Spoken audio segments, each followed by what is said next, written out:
Arizona, Dragoon Mountains, 1870. Night falls over the Apache camp like a dark, silent blanket. The embers slowly die out. The warriors sleep. Their exhausted bodies rest after days of constant movement, fleeing the United States Army, hunting, surviving. But there's something Hollywood cinema never showed you. When the men close their eyes, the camp doesn't sleep. The women wake up. One of them, in silence, picks up a piece of dried leather and moistens it with water from a woven basket. Another stirs the last embers to keep the warmth alive. A third, sitting beside her daughters, begins to speak softly. Her words are not a bedtime story. They are history. They are medicine. They are the living memory of an entire people.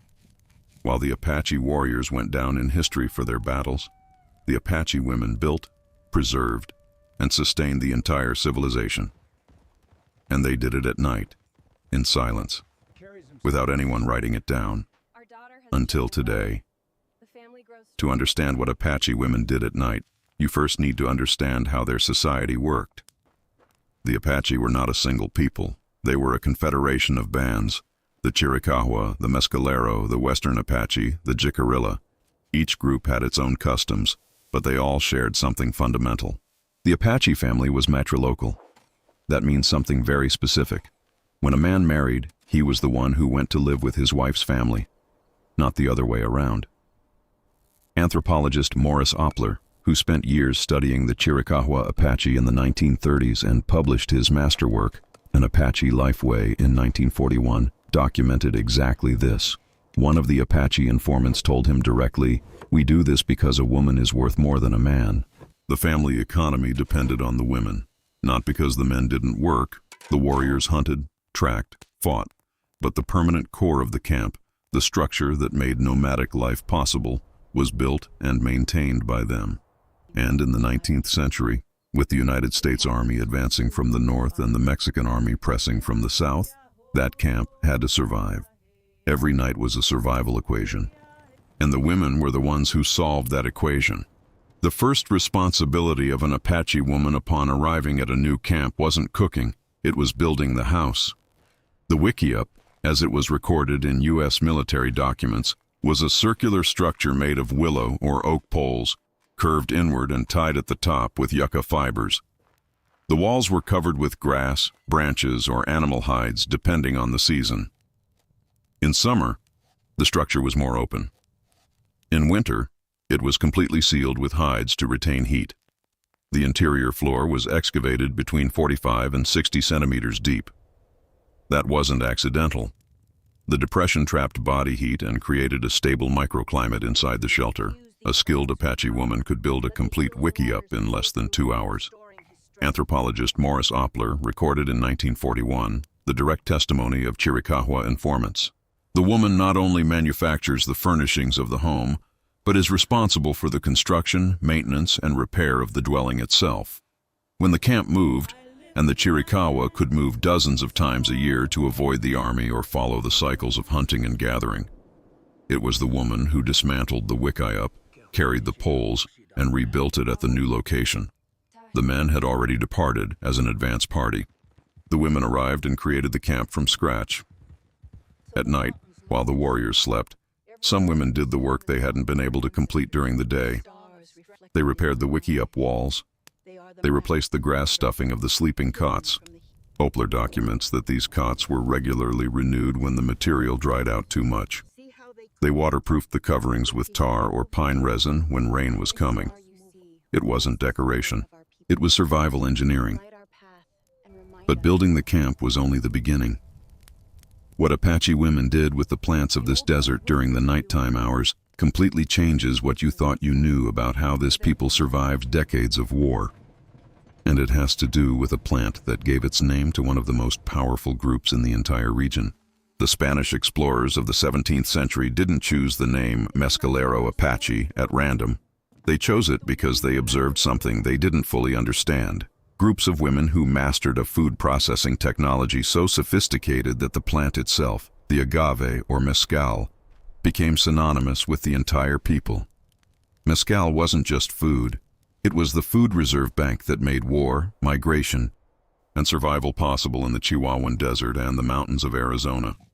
The cooking process began with identifying the right plant. Apache women knew exactly when to harvest.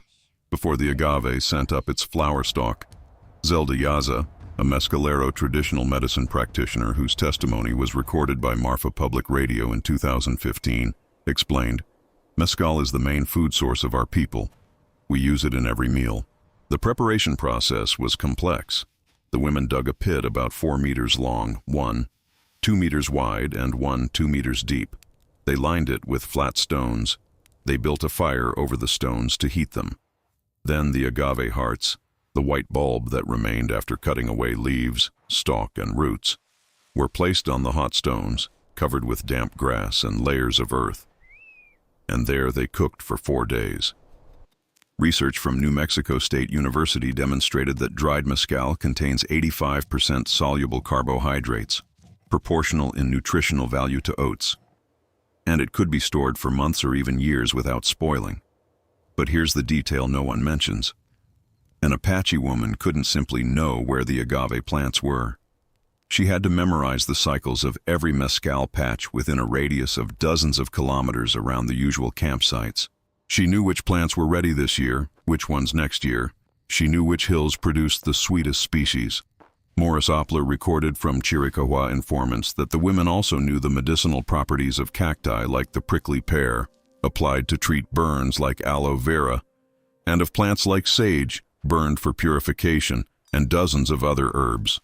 This information wasn't written in any book. It lived in the camp's nighttime hours. When the warriors slept, the elder women instructed the young ones.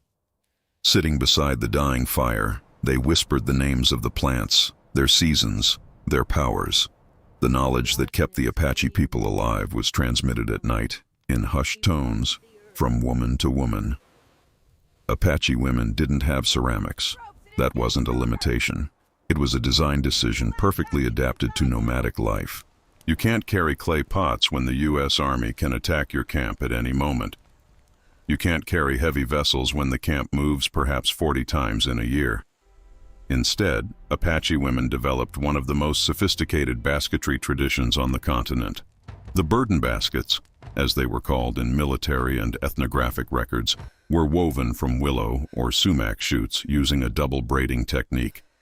They were wider at the top than at the base. They included straps that were placed on the forehead, distributing the weight along the spine, not on the shoulders. A single basket could carry dozens of kilos of mescal, firewood, water, or food.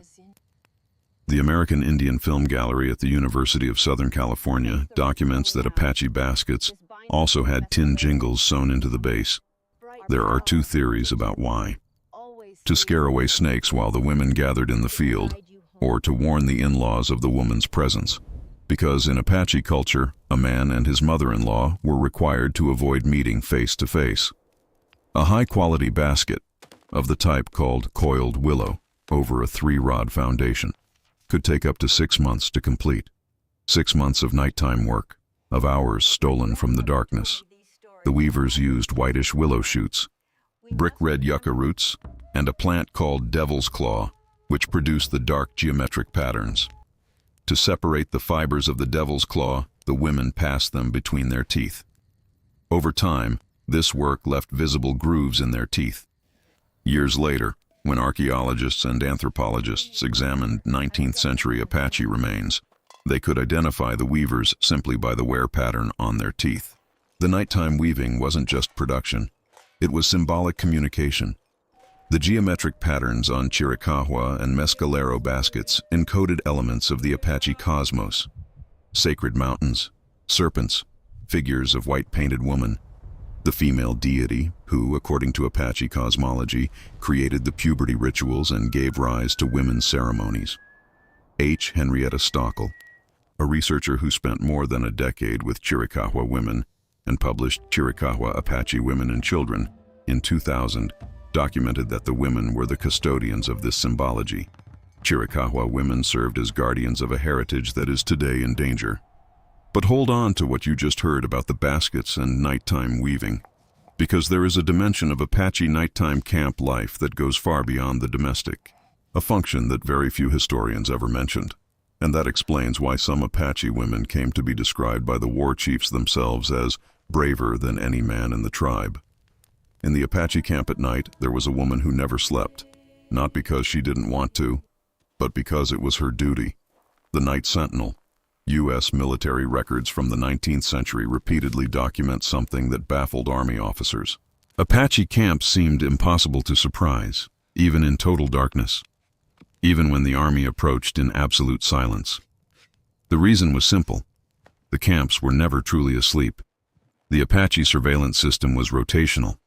The elder women, particularly those who had already raised their children and had experience, took guard shifts through the night. They weren't armed with rifles, although some did know how to use them. Their main weapon was knowledge of the terrain.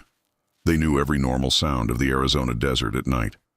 The scratching of a kit fox, the flight of an owl, the specific crunch of grass under the weight of a coyote versus under the weight of a human being. When something wasn't normal, the alarm was activated without noise, a touch, a very quiet word. The camp could be on the move within minutes. This system wasn't improvised.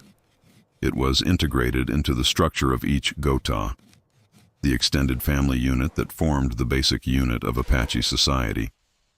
According to Morris Opler's records, each Gotha was led by a chief who organized the work and decided the seasonal movements. And the night watch was part of that organization. But the protective function of Apache women went far beyond standing guard. The medicine women, the healers, worked especially at night. Apache medicine was inseparable from spirituality. The women who knew the properties of plants, and some came to master dozens of medicinal species, didn't just prepare physical remedies. They also led healing rituals, sang prayers to Usun, the giver of life, and prepared herbal mixtures that Opler recorded included sage for purification and other specific plants to treat arrow wounds, fevers, and difficult births. Eve Ball, a researcher who spent decades collecting Apache oral testimonies and published In the Days of Victorio in 1970, recorded the testimony of James K. Wakela, son of Guyane, one of the most famous Mescalero warrior women. K. Wakela described nights when his mother prepared remedies for the wounded in the group while simultaneously monitoring the movements of the Mexican army. And then there was Lozin. Her brother, Chief Victorio, described her in a phrase that was recorded in Apache oral history and collected by Peter Alsher in his book Woman Warrior, 2001. Victorio said of her that she was his right hand, stronger than many men. Lozin, born around 1840 among the Chiheni Chiricahua, was a warrior, a shaman, and the person the Apache used to locate the enemy in the darkness. According to Apache oral tradition documented by historian Alexander B. Adams, Lozin had a ritual she performed at night. She extended her arms toward the horizon and turned slowly, singing to Usun, while her palms detected, according to Apache belief, the presence and direction of the enemy. Her brother never attacked without consulting her first. Whether this was extrasensory ability, extraordinary intuition, or an empirical method of reading the sound and wind of the desert is something history cannot resolve. But what is documented is the result. The groups that had Lozin avoided ambushes that destroyed others. She never slept a peaceful night in her life, and she did it so that others could sleep. There is one last function of the Apache night that no movie ever mentioned, and perhaps it's the most important of all. When the physical work was done, the wickiup repaired, the fire tended, the remedies prepared, the guard relieved, the elder Apache women did something that appeared simple. They told stories. It wasn't entertainment. It was the most important university of the people. H. Henrietta Stockel, in her work on Chiricahua women, documents that women were the primary transmitters of Apache history and culture. Every story had a precise function, teaching where to find water in a given season, remembering alliances with other bands, transmitting the properties of a plant, encoding the rules of social behavior. The Apache language had no writing. Everything the people knew about themselves lived in the memory of their elder women. Geronimo Goyathale left something recorded in his autobiography, dictated to S.M. Barrett in 1906, that is usually overlooked. When I was a child, My mother taught me the legends of our people. She taught me about the sun and the sky, the moon and the stars, the clouds and the storms. It wasn't a warrior who transmitted his identity to him. It was his mother, and that teaching happened at night, in the camp, while the warriors slept.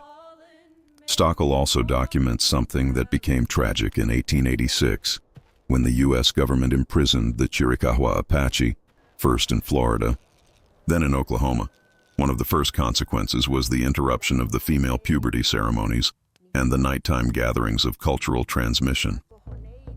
The generations who grew up in captivity without those nights of storytelling lost fundamental bonds with their identity. It wasn't an accident. The destruction of Apache nights was part of the forced assimilation strategy. What the women did at night was so powerful that the state deemed it necessary to eliminate it. Arizona, Dragoon Mountains, 1870. The warriors sleep, and now you know what happens while the camp rests. A woman repairs the wickiup so the cold of the desert night doesn't get in. Another watches the darkness with a precision the army never understood. A third prepares an herbal remedy for the warrior who returned wounded. An elder whispers the name of every medicinal plant in the territory to her granddaughter, who will memorize it forever.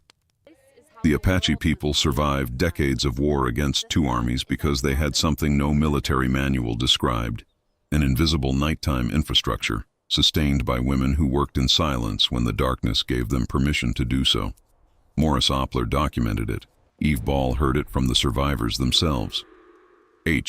Henrietta Stockel recorded it from the mouths of the last guardians. The official history spoke of Geronimo, of Cochise, of Victorio. But the one who sustained everything those names represented was the woman who every night, when the camp slept, chose not to. If this video opened up a world you didn't expect to find, there are more stories like this waiting for you on the channel. Stories that the textbooks forgot, peoples that official history made invisible. Lives that deserve to be remembered with the same precision with which these women memorized every plant in their territory. The next story is already waiting for you.